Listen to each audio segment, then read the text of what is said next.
Bismillahirrahmanirrahim. Assalamualaikum warahmatullahi wabarakatuh. Pemirsa yang dirahmati Allah, marilah kita simak ceramah dari Buya Rozi Azim dengan tema di akhir zaman semua ilmu makrifat akan terbongkar. Sebelumnya marilah kita bersolawat terlebih dahulu. Allahumma sholli ala sayyidina Muhammad wa ala ali sayyidina Muhammad. Selamat menyaksikan. Awwaluddin ma'rifatullah. Maka muncullah kalimat ini, fa'lam, ketahuilah bahwasannya awal beragama mengenal Allah. Oleh karenanya Imam Abu Hamid Al-Ghazali menjadi imam kita dalam aqidah Ahlussunnah, mazhab Syafi'i, dan bertasawuf mengenal Allah. Beliau mengatakan, ma'rifatullah tidak diperkenankan taklid. Taklid mengikut tanpa menyadari maknanya. Mesti dia faham apa yang dia hafal. Dari dulu kita hanya menghafalkan sifat 20, kapan lagi mau memahami maknanya? Maka pada siang ini saya akan bentangkan sedikit mengenai sifat Allah yang pertama, Kanallah, atau wujudnya Allah. Dalam hadis Imam Bukhari disebutkan Abu Musa Al-Ash'ari dan para kawan-kawannya, sahabat-sahabatnya dari kampung Bani Ash'ari yang berasal dari negeri Yaman datang kepada Rasulullah bertanya, ya Rasulullah, kaifa kana Rabbuna, bagaimanakah Rabb kami?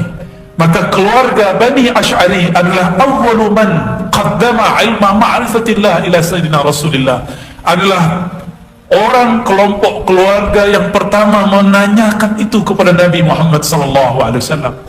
Maka dari zuriatnya lahir Imamuna Abul Hasan Al-Ash'ari qaddasallahu sirrahu, yang kita kenal sebagai Imam Ahlus Sunnah, Imam kajian Ma'rifatullah. Dulu jidnya, datuknya Abu Musa Al-Ash'ari dan kawan-kawannya.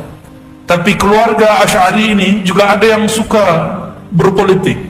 Dia minta jawatan kepada Rasulullah SAW. Tapi keluarga yang lain minta Ma'rifatullah. Apa kata mereka? Kaifa kana Rabbuna. Hadis ini sahih riwayat Imam Bukhari. Yang saya sampaikan, jika hadis itu hadis, jika bukan, kita jujur juga mengatakan itu bukan hadis Nabi. Bagaimanakah hakikat Tuhan kami, keberadaan Tuhan kami, wahai Rasulullah? Ini yang bertanya ruhnya merindukan pulang kepada Allah Subhanahu wa ta'ala. Maka siapapun di antara tuan dan puan bertanya bagaimana cara mengenal Allah, itulah nur yang dulu ada di kolbu keluarga Bani Ash'ari. Apa kata Abu Musa Al-Ash'ari? Lalu Rasulullah menjawab, Kana Allah wa la syai'a ma'ah. Allah senantiasa ada. Di saat dia ada, engkau dan alam semesta ini belum ada. Ulama kita beri istilah, ada itu disebut wujud. Maka dalam sifat 20 yang pertama kita hafal, Allah wujud, qidam baqa. Boleh kita baca berjamaah? Allah wujud. Ayo, siapa yang pintar nasyidnya? Imam kita boleh baca Allah wujud, qidam baqa. Ada yang boleh? Tafadhal. Khair ambil mikrofon. Ya, saya mau dengar orang Malaka galur gajah, apa? Alur gajah mendendangkan sifat 20, ya, karena ini yang hendak dibid'ahkan hari ini oleh orang-orang yang ingin mengganti akidah kita, ya. Tafadhal.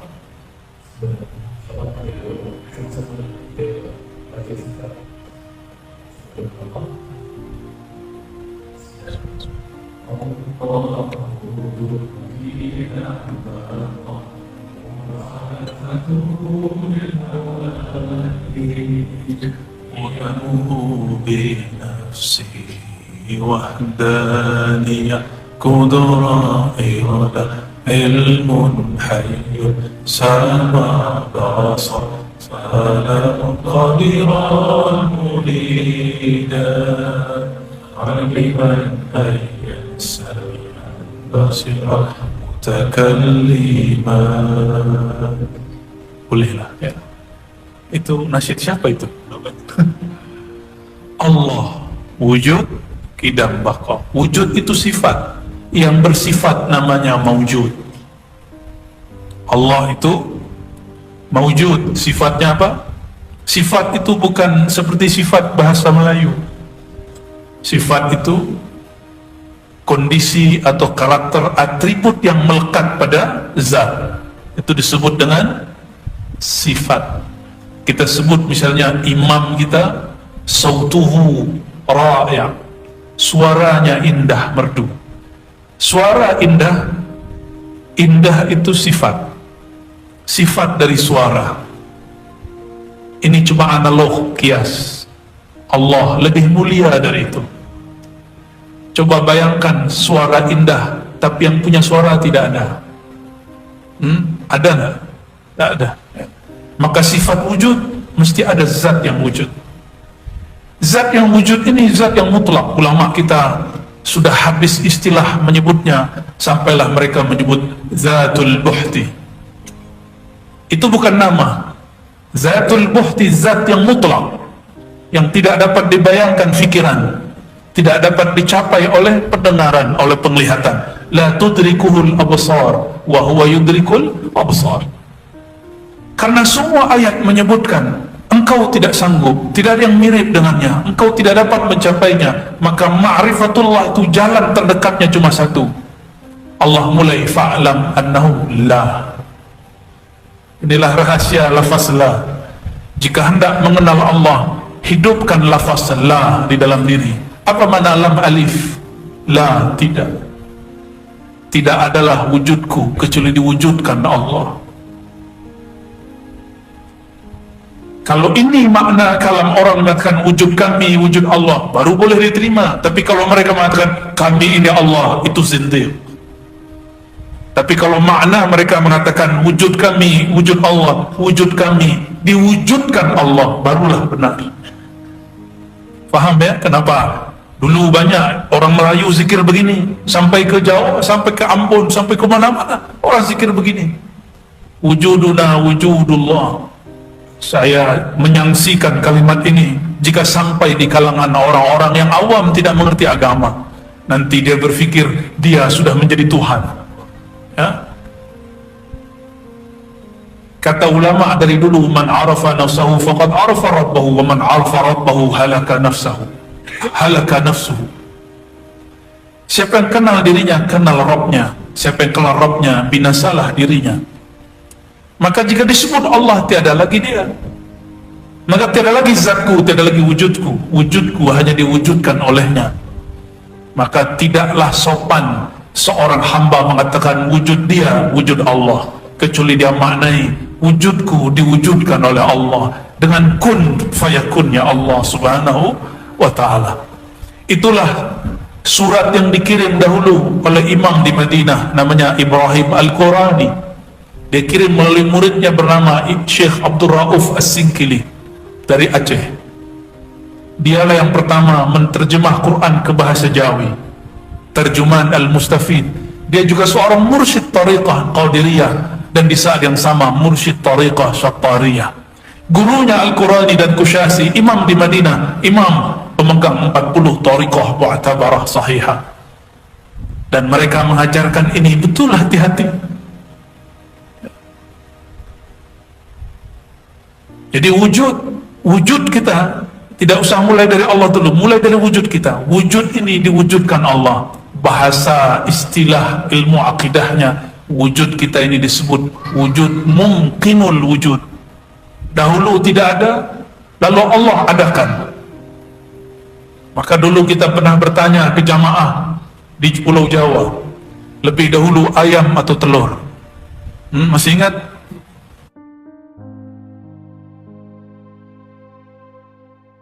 Ada yang tahu kajian itu? Saya juga tanyalah sama orang Malaka, lebih dahulu telur atau ayam? Mana yang dulu? Yang punya ayam di rumahnya, ada kandang ayam di rumah, lihat ada ayam mengeluarkan telur, orang ini akan bicara, oh ayam dari, telur dari ayam. Tapi anak-anak kecil, Upin Ipin, lihat ada telur, menetas, keluarlah anak ayam. Kata mereka apa? Ayam dari telur. Oh, terputar. Namanya daur. Dalam ilmu akidah namanya daur. Ayam dari telur, telur dari ayam, ayam dari telur, telur dari ayam. Ada lagi namanya tasalsul. Dari siapakah engkau? Dari ayahku, ayahku dari ayahku, terus sampai Nabi Adam dari tanah, terus diputar. Tasalsul. Tidak ada ujungnya, seperti rantai. Rantai tidak ada ujungnya. Maka mesti ada yang bukan ayam, bukan telur. Ya, jangan terjebak dengan ayam dan telur. Mesti bukan ayam, bukan telur, bukan manusia, bukan langit, bukan bumi, bukan malaikat, bukan ruh, bukan cahaya. Dialah Allah, laisa kamitslihi syai'.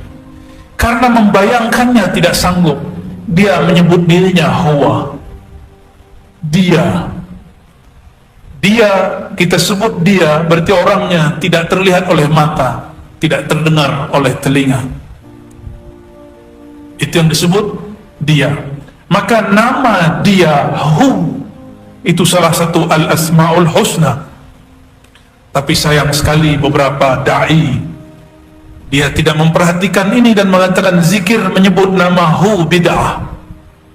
Ya, cukuplah kita kasih satu kitab judulnya Al-Ibda fi Madaril Ibtida, karya ulama Azhar, kawan dari Syekh Muhammad Abdu, Syekh Ali Mahfuz. Seingat saya beliau menyebutkan zikir Hu disebut bentangkanlah ada orang yang mengatakan bid'ah, ada yang tidak bid'ah. Satu-satunya yang mengatakan bid'ah adalah Syekh Ibn Taimiyah, ghafarallahu lahu.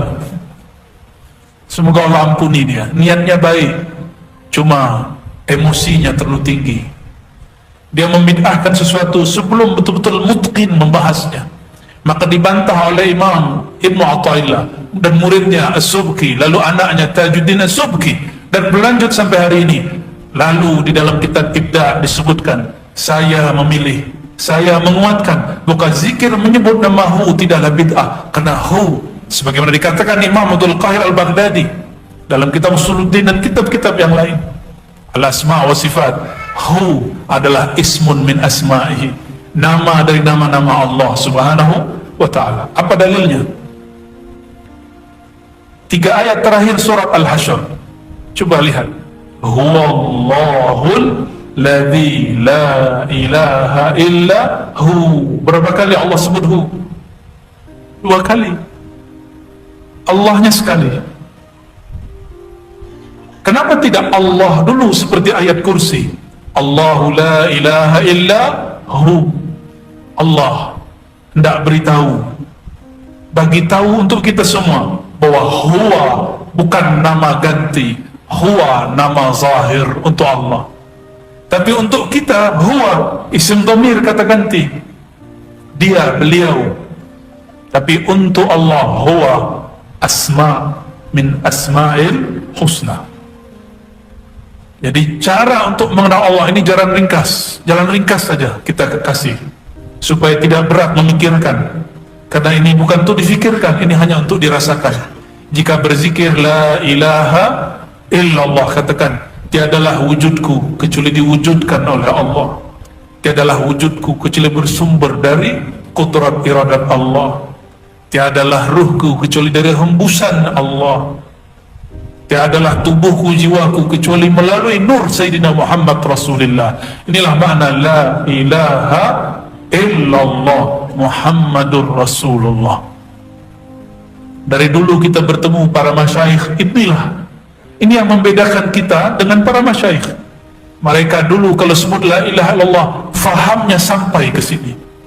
Sekarang saya bagi free, gratis. Ya, antum cukup sedekah nanti ke siapa, ya, dan lihat ada orang du'afa sedekah karena faham satu ilmu, tanda syukur kepada Allah Subhanahu wa ta'ala. Dahulu ilmu ini disembunyikan, tapi salah satu ciri ilmu akan Allah hilangkan, ilmu ini mulai disembunyikan. Maka guru-guru kami pun mengatakan, anshir bainan nas, buka lagi ilmu fa'alam annahu la ilaha illallah kepada manusia. Maka kita pun minta izin kepadanya yang punya nama, yang namanya senantiasa kita sebut-sebut, semoga Allah ridha kepadanya. Fa'alam annahu la ilaha illallah.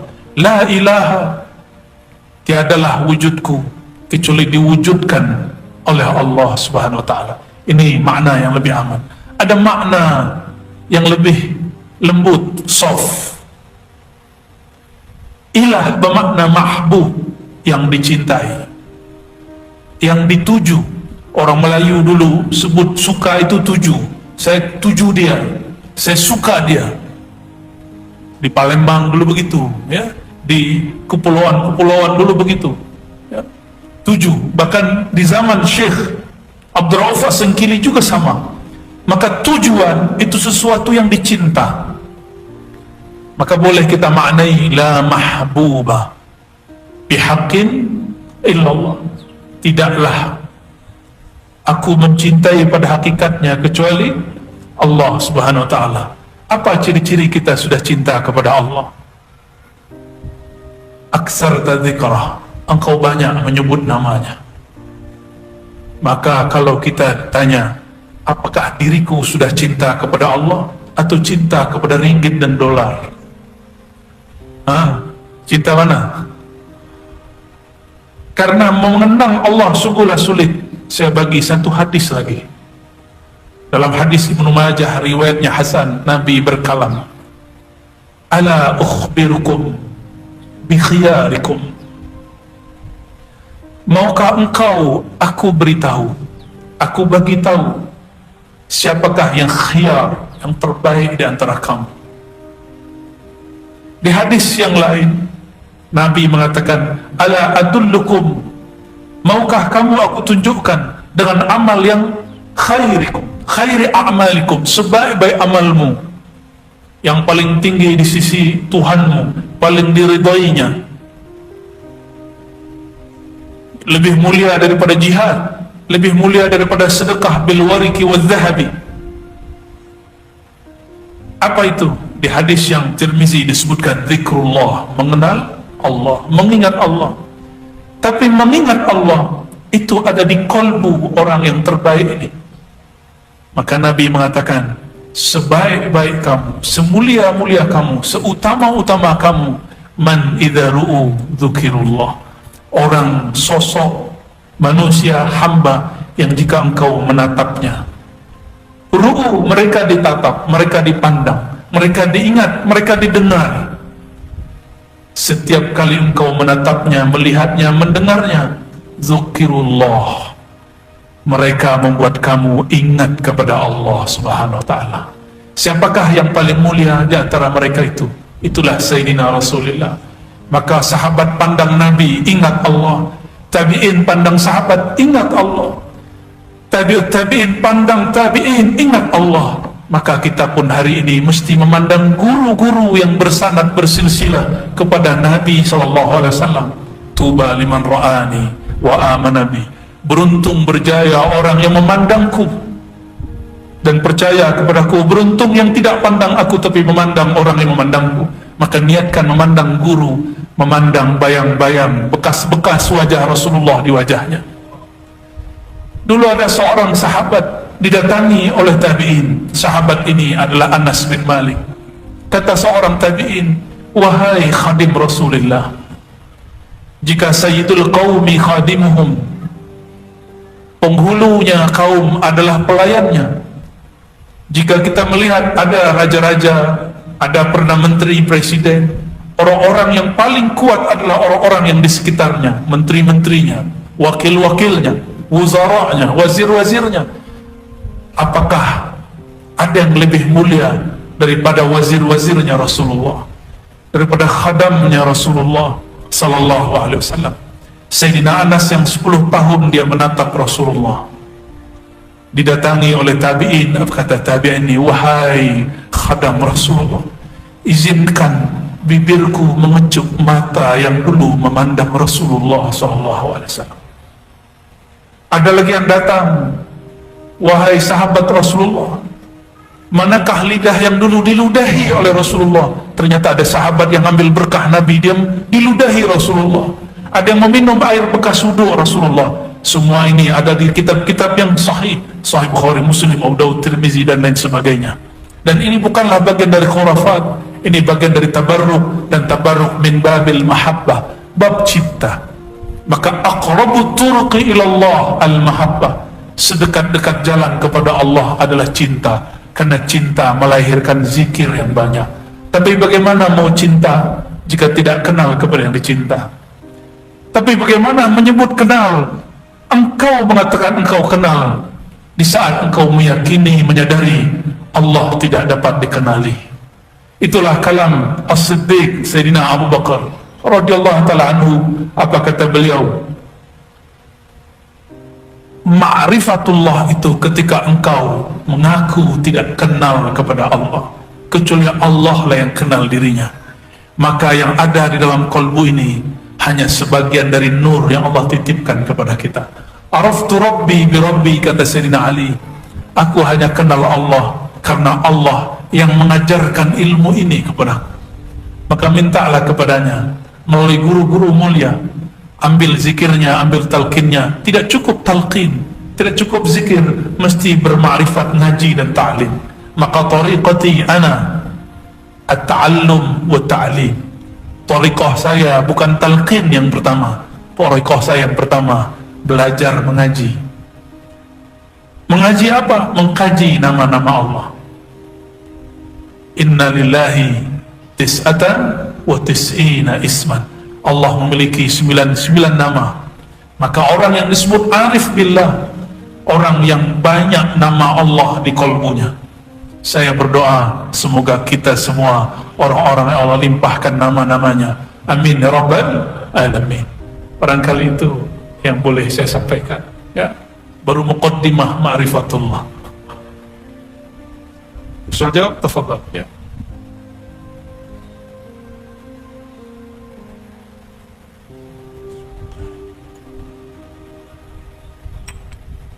Kita ngobrol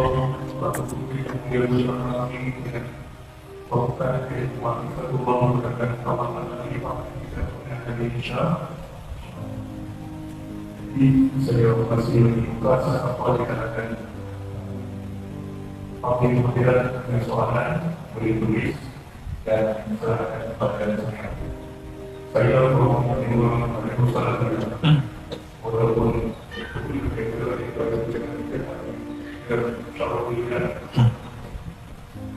soalan yang pertama, pada maqam pada bila di manakah ini berada? Adakah dia bersatu dengan Tuhan? Oke. Jangankan bersatu dengan Tuhan, bersatu dengan kasih di dunia pun tidak mungkin. Itu hanya istilah para pencinta. Ketika kita mengatakan duhai belahan jiwaku, jiwa dia, jiwa kita. Tapi sebagai tanda cinta kita kalamkan duhai belahan jiwaku, wahai ruhku. Ya, jangankan kepada Khalik, kepada makhluk yang kita cinta tidak ada persatuan. Yang ada hanya hati yang dijinakkan oleh Allah Subhanahu wa taala. Pantaskah hamba yang hina hadis dicipta bersatu dengan Allah yang mencipta? Maka di Risalah Al-Qushairiyah, Imam Qushairi akidahnya Ahlussunnah dan dia mursyid tariqah. Beliau meriwayatkan dari gurunya Imam Abul Hasan Asy'ari, yaitu Imam Abul Qasim Al-Junaid, Sayyid Taifah, penghulunya para sufi, ulama salafus saleh yang wafat sebelum tahun 300 Hijriah. Apa kata beliau? Tauhid itu adalah ifradul qidami anil hadath. Tauhid itu jika engkau mampu membezakan antara yang qadim dengan hadis, tidaklah pantas seorang hamba yang arif mengatakan persatuan dirinya dengan Allah. Karena Allah qadim, sedangkan diri kita baru baharu. Kita ini dari materi, unsur yang 4. Kalaupun ada Allah tiupkan ruh, itu pun hembusannya bukanlah dia. Nafasnya Allah bukanlah Allah. Sebagaimana kata ulama-ulama ahli akidah, jangankan nafas, sifatnya la huwa hiya wa la hiya ghairuh. Zat bukanlah sifat, tapi sifat tiada tanpa ada zat. Selamat kepalanya pening. Jadi adab kita sebagai hamba ini makrifat tertinggi, bukan mengatakan aku bersatu dengan Allah, tapi makrifat tertinggi. Itulah yang dicapai Sayyidina Muhammad SAW ketika dimi'rajkan ke atas arsy. Subhanalladzi asra bi'abdihi laila. Allah sebut dia sebagai hamba. Maka wahdatul wujud, hulul ittihad ini hanya hal, ekstase sufi, ekstase rohani. Dia tidak hakiki, dia cuma rasa. Dia cuma rasa yang meluap-luap dalam diri para sufi, karena dia cinta kepada Allah melebihi cintanya kepada kekasih duniawinya. Disebut Allah belahan jiwanya, Nabi Muhammad Habibi. Tapi ini bukanlah hakiki, ini hanya bab zauqi. Maka tidaklah ini mahal lil ifta. Orang-orang yang berfatwa tidaklah layak memfatwakan ini, karena fatwa urusan halal haram, benar salah urusan akidah. Ini bab engkau kenal atau tidak engkau kenal, engkau rasa atau engkau tidak merasa.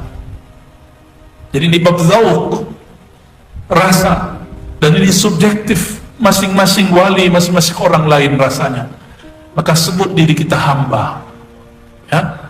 Jadi makom tertinggi kata orang wahdatul wujud, ketika hamba merasa tiada lagi wujud kecuali wujud Allah. Tidak, itu bukan makom tertinggi. Sidi Syekh Ahmad Sirhindi, zuriat Sayyidina Umar, mengatakan di atas wahdatul wujud ada lagi namanya wahdatul syuhud. Inilah yang disebut Nabi dalam hadis Muslim, hadis pertama Kitabul Iman, al-ihsan an ta'budallah ka'annaka tara. Ihsan, engkau menjadi hambanya, an ta'buda, engkau menjadi hambanya. Di saat engkau menjadi hambanya, ini makna lain, makna isyari, an ta'budallah, engkau jadikan dirimu hamba, ta'budallah ka'annaka tara, barulah engkau seakan melihatnya.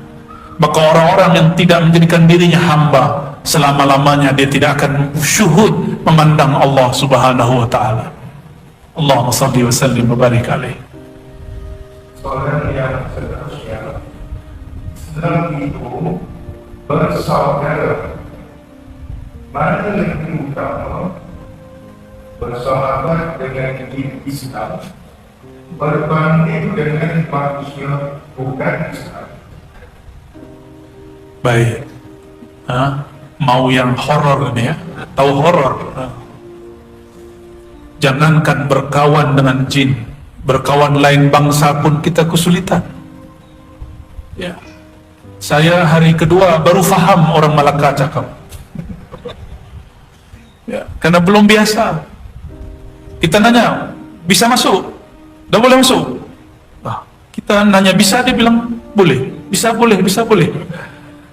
Lafaznya sudah berlainan, lain kampung, sudah lain bahasa, lain tradisi, apalagi lain alam. Jin dan kita lain alam. Maka mohon maaf Bang Jin, kita tidak usah berkawan dalam-dalam. Jika engkau hendak ingin berkawan, berkawanlah sesuai yang engkau janji dengan Rasulullah dahulu dan Nabi Sulaiman. Siapa yang tidak punya ilmu Nabi Sulaiman, saya harap jangan berkawan dengan jin. Ya. Biarlahkanlah jin, jika dia mukmin, wa khadim lana minal jinni ma'al iman. Ya Allah, jika hendak engkau membuat kami berkawan dengan jin, khadamkan dia dengan kami dengan syarat ada iman.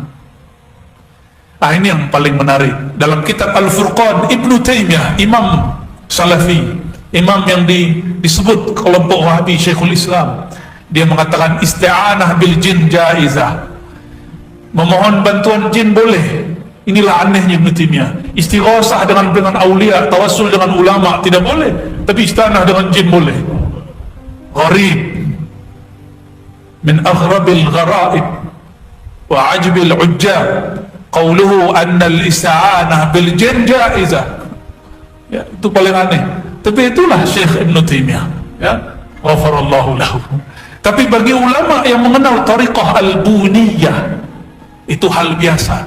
Karena Thariqah Al-Buniyah adalah pewaris ilmu Sayyidina Sulaiman, tapi Thariqah itu hari ini dirahasiakan Allah. Kalaupun ada orang buka kitabnya, itu hanya baca kitab. Sir tidak bisa dibagi, tidak boleh dibagi. Jadi saya advice, tidak usahlah berkawan dengan jin, cukup berdoa, wa khadim lana minal jinni ma'al iman. Cukup itu sudah doa yang diajarkan ulama dahulu, ditulis dalam kitab-kitab ulama Banjar, kitab kerukunan. Silakan diamalkan, saya ijazahkan. Wa khadim lana minal jinni ma'al iman. Jangan katakan ya Allah kawankan kami, apalagi kawinkan kami dengan jin. Jangan ya, karena lain alam, sudah lain adab, sudah lain tradisi. Tapi kalau antum punya sir Nabi Sulaiman, saya berlepas diri. Ya, wallahu a'lam bishawab. Soalan yang kedua, apakah salah kita berpikir dengan Asmaul Husna seperti Ya Rahman, Ya Rahim, atau mana-mana Asmaul Husna? Karena ada yang mengatakan ia tidak bid'ah. Inilah kita yang menjadikan zikir yang terbaik. Afdalu dzikri la ilaha illallah. Zikir paling tinggi la ilaha illallah. Maka orang paling tinggi di sisinya orang yang bertahta di dalam jiwanya lafaz la ilaha illallah.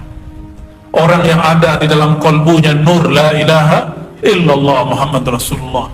Orang yang di dalam ruhnya ada musyahadah la ilaha illallah. Ruh jika bermusyahadah, dia dengar Allah berkalam la ilaha illa ana. Kalau qalbu mendengar, dia mendengarkan la ilaha illallah atau la ilaha illa anta. Tapi sir kita, hilanglah diri la ilaha illahu. Maka zikir yang paling afdal la ilaha illallah. Namun tekniknya ambillah dari mursyid yang ada di tanah Melaka ini. Ya, adab saya tidak boleh melanggar adab ini. Ya, kecuali para mursyid menyuruh saya di sini. Jika tidak, ambillah dari kolbu mereka.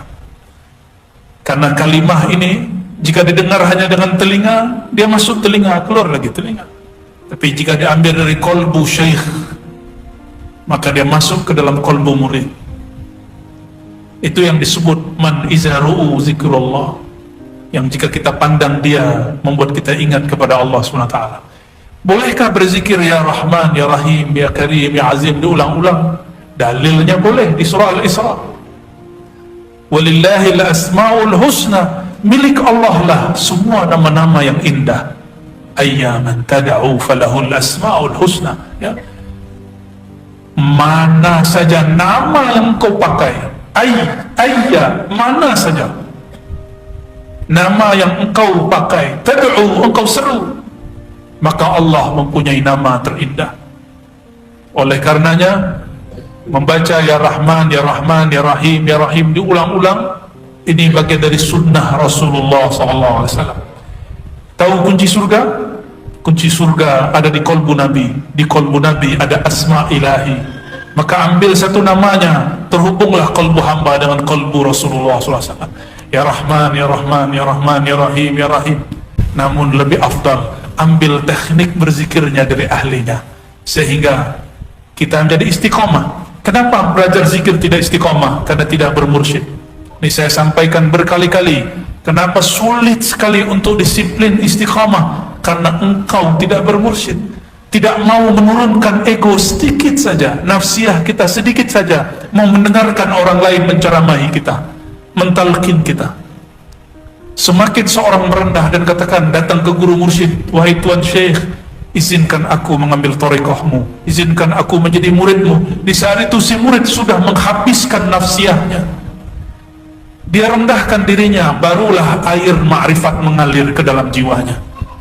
Karena kita tidak mau berguru gengsi, takut sesat, atau merasa diri sudah alim, sudah berilmu, tidak mau ambil dari ahlinya. Akhirnya zikir pun hambar, tiada rasa. Mungkin tuan-tuan ini ahli memasak, bisa masak, tapi tidak jelas rasanya.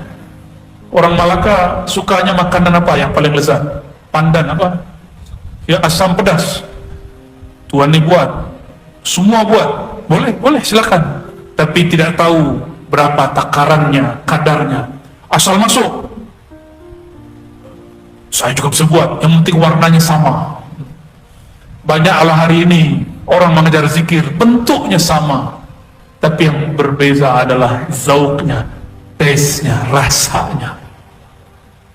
Sama-sama resto asam pedas, tapi kenapa kita pilih yang di persimpangan jalan atau yang di belakang rumah? Karena yang masaknya ahli, bersanad dari tetua-tetuanya. Jika urusan perut dan lidah kita cari orang bersanad, kenapa urusan kolbu tidak cari orang bersanad? Oh, saya sekolah tinggi. Sekolahmu tinggi untuk akalmu, kolbumu belum sekolah. Sekolahkan kepada ahli kolbu. Allahumma salli ala Sayyidina Muhammad. Khalas, fi ziyadah. Ya, kita jawab pendek ringkas ya. Tanya langsung jawab, tanya langsung jawab. Apakah seseorang mencapai apa yang tertinggi? Apabila seseorang mencapai apa yang tertinggi, bagaimana dengan paling seseorang tersebut? Qarin. Qarin yang Islam hanya qarin Sayyidina Muhammad SAW. Hatta qarin para anbiya belum Islam.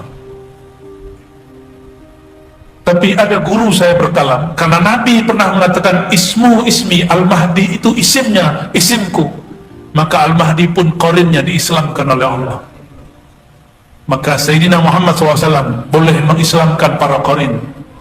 Kalau kita beruntung berjaya nanti di akhir zaman bertemu Sayyidina Al-Mahdi, ia pun barangkali mampu mengislamkan qarin. Wallahu a'lam bishawab. Jadi setinggi apapun makom kita tidak mampu mengislamkan qarin. Itulah asbabnya kenapa wali masih dapat bermaksiat. Ya, itu asbabnya. Kenapa Nabi Muhammad maksum tidak pernah salah? Karena qarinnya sudah Islam. Qarinnya sekarang masih hidup. Dia mengajar di masjid yang Nabi telah berikan kepadanya. Saya pun tidak tahu di mana. Katanya di Madinah, Masjid Al-Jin. Katanya di masjid yang lain. Karena katanya kita cukup katakan wallahu a'lam bishawab. Ya, baik. Kenapa apabila seseorang dapat dengan Muhammad SAW di dalam jalan dari secara berat dan juga dapat dengan semua para Nabi SAW mengatakan, Ana basyarun mislukum, aku manusia seperti kamu. Apa perbezaan Nabi dan kita? Yuha, diwahyukan kepadanya bahwasannya tiada la ilaha illallah. Wahyu turun ke dalam ruh, disimpan dalam sir, diterjemahkan oleh fuad, lalu dibahasakan oleh kolbu. Makanya ada orang arif billah tidak mampu membahasakannya karena ma'rifat dia berhenti di dalam ruh dan sirnya, belum diterjemahkan oleh kolbunya. Dia arif, doanya mustajab, tapi dia tidak mampu berkalam. Sudah jumpa orang begitu? Doanya mustajab tapi tidak mampu menjadi ceramah, tidak mampu jadi dai. Bagaimana kok ada? Kenapa ada orang melihat Nabi dalam keadaan jaga mimpi? Ini saya sampaikan, merindukan Nabi dalam keadaan jaga lebih utama daripada bertemu Rasulullah dalam mimpi. Karena dalam mimpi itu bukan ikhtiar kita, sedangkan kita ini ada kasab, ada ikhtiar, ada usaha yang mesti kita tanggung jawabkan kepada Allah. Orang yang merinduinya dalam keadaan jaga lebih utama daripada dia bertemu Rasulullah dalam keadaan mimpi, karena mimpi hanya terjemahan buah dari kerinduannya di alam jaga. Ahli-ahli neurologi menyebut sekarang ini alam bawah sadar atau alam sadar. Ini sebut alam sadar. Tapi sekali saja tuan-tuan asyik mendengarkan ceramah kajian, sebenarnya tuan-tuan sudah masuk ke dalam alam bawah sadar. Maka ada orang yang sudah masuk ke alam bawah sadarnya dalam keadaan dia masih jaga. Jika ini diteruskan, ada namanya beta, theta, alfa, terus masuk ke dalam dirinya, dia jaga, tapi fikirannya sudah masuk ke alam bawah sadarnya. Di saat itulah ruhnya diizinkan Allah memandang Sayyidina Muhammad SAW dalam keadaan jaga. Man ra'ani fil manam fasayarani yaqzah. Itulah makna, siapa yang melihatku dalam mimpi, dia akan melihatku dalam keadaan jaga. Ya. Maka rinduilah ia dalam keadaan jaga. Ya. Ini amalan saya dari remaja, dari kecil. Sebelum Jumat, datang lebih awal ke masjid, atau berwirid di kamar kita, di bilik kita, bersolawat kepadanya 1 jam sebelum Jumat, 60 menit saja. Kenapa orang mampu main sosial media 2 jam, main game 3 jam? Kenapa? Karena dia lebih cinta dunia daripada Nabi Muhammad SAW. Orang seperti ini minta bertemu Nabi, mustahil. Ya, maka coba latih terus, jangan bernafsu hendak bertemu Rasulullah, karena Rasulullah tidak menemui orang yang bernafsu. Wajahnya terlalu mulia dipandang oleh orang bernafsu menatapnya. Maka dahulu adalah seorang hamba, dia merindukan Rasulullah SAW, bertahun-tahun bersolawat 1000, 2000, tapi Allah tidak kunjung kasih hadiah mimpi. Sebelum Jumat, si hamba ini bersolawat, dia tebarlah sajadah, dia hendak sholat hajat, ingin bertemu Rasulullah, tapi dia tidak sanggup, badannya lemah, dia lelah. Maka dia ambil ujung sajadah, tangannya seperti dia tertidur. Solawat belum dibaca, sholat pun belum diangkat, tapi dalam tidurnya Rasulullah mengundangnya bertemu, menjemputnya bersuah, dan mengucapkan salam dan berkalam-kalam dengannya. Ketika dia bangun, orang sudah mau azan pertama. Disitulah dia menangis. Ya Sayyidi ya Rasulullah, di saat aku tidak berselawat kepadamu, engkau datang menjunjukiku. Artinya engkau datang kepadaku bukan karena aku berselawat kepadamu, tapi karena Allah telah memantaskan aku memandang wajah beliau. Arina wajhaka ya Sayyidi ya Rasulullah. Allahumma salli wa sallim wa barik. Dua lagi. Bagaimana kita cari cara meningkatkan kecerdasan dari ingatan dan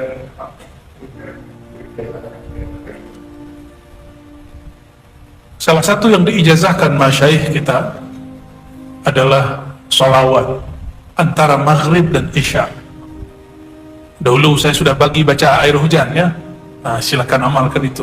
Ada lagi amal yang lebih mudah, sholawat di saat orang sibuk cari makan, ba'da maghrib sampai isya, sholawat aja. Ada yang bersolawat dengan sholawat Allahumma salli ala Sayyidina Muhammad kama la nihayata li kamalika wa addi kamali. Ada yang sholawat menyapa Rasulullah, apapun sholawatnya. Orang cerdas itu bukan karena dia makan yang bergizi saja, tapi orang cerdas itu ketika kolbunya tenang. Saya dahulu paling benci sekolah, lalu ambil satu thariqah dan saya masuk khalwat 40 hari. Mungkin hari ini berat khalwat 40 hari, usahlah zikir saja 40 hari 40 malam. Setiap subuh bangun jamaah, ba'da subuh zikir sampai terbit matahari.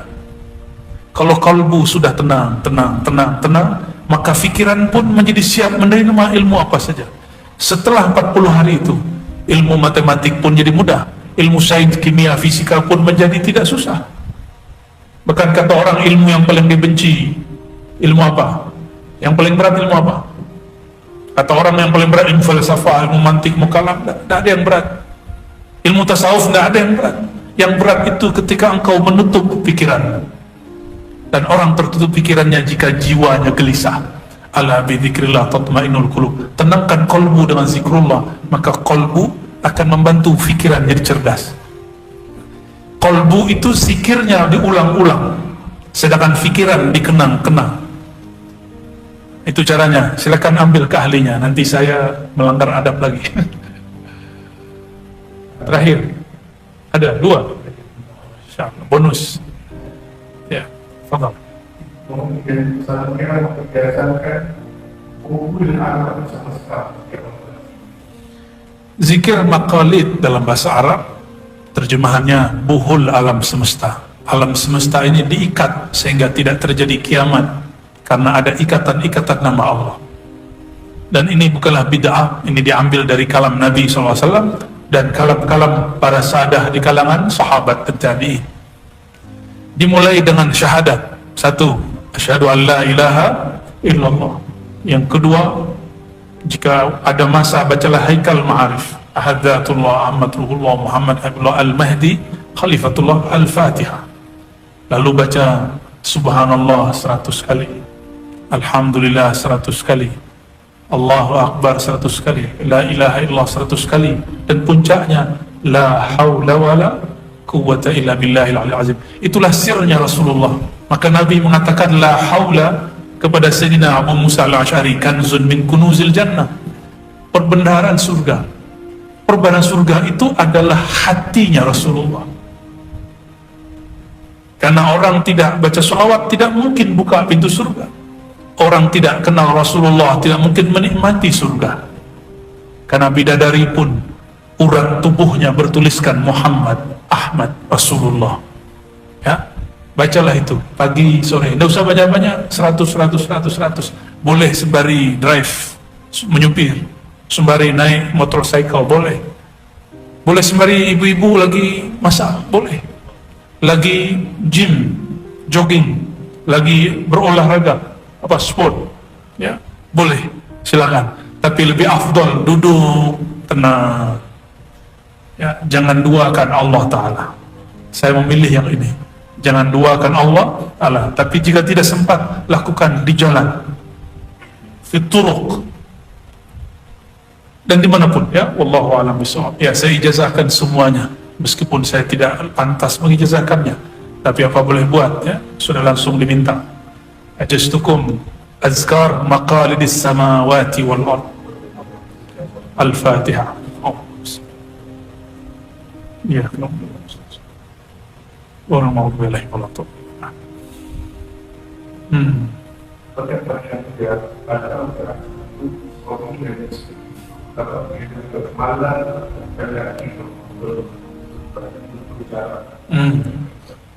Inilah kalau belajar fikih Syafi'i tidak syamil, ya, tidak komprehensif. Sayyidatuna Aisyah mengatakan Rasulullah SAW qabbala ahada min azwajih. Kekasihku Rasulullah cium, bukan hanya sentuh, menciumi salah satu istrinya. Di riwayat lain, qabbalani, menciumi aku, karena Sayyidah Aisyah tidak tahan melihat Nabi mencium istri yang lain. Maka yang dia maksud di situ adalah dirinya. Lalu dia langsung sholat. Walam yatawadda, tidak mengulangi wudu. Tapi hadis ini didhaifkan oleh Imam Al-Hazmi, juga dianggap dhaif oleh Imam Syafi'i. Atas dasar itulah Imam Syafi'i mengatakan aula mastumun nisa, engkau menyentuh perempuan. La masa, saling menyentuh perempuan, maka yang disentuh dan yang menyentuh batal. Idza qumtum ila shalah, ingat surat apa? Surat 5 ayat 6. Perhatikan, nanti dibuka lagi di rumah. Idza qumtum ila shalah, jika hendak engkau berangkat salat. Bukan idza kuntum ila al-firash, bukan jika hendak engkau ke tempat tidur. Maka ada namanya wudu lis shalah, ada wudu lin naum. Kata Rasulullah SAW dalam hadis Bukhari, ya, jika engkau hendak salat, maka berwuduklah, ya. Falyatawadda ahadukum kawudu'ihi lis shalah, seperti wuduknya dia hendak salat, tapi dia bukan hendak salat. Kenapa? Ini wuduk mau tidur. Jadi tidak perlu pisah dengan istri, tidak perlu kasih tabir hijab, apalagi pasang hijab lagi, ya. Saya tidak mau bersentuhan. Ya, bahkan Imam Syafi'i ini khusus yang hendak pergi umroh esok hari, sepekan lagi, bulan depan lagi, Imam Syafi'i mengatakan bahwa di Masjidil Haram saat tawaf, saat manasik, tidak batal laki bersentuh dengan perempuan.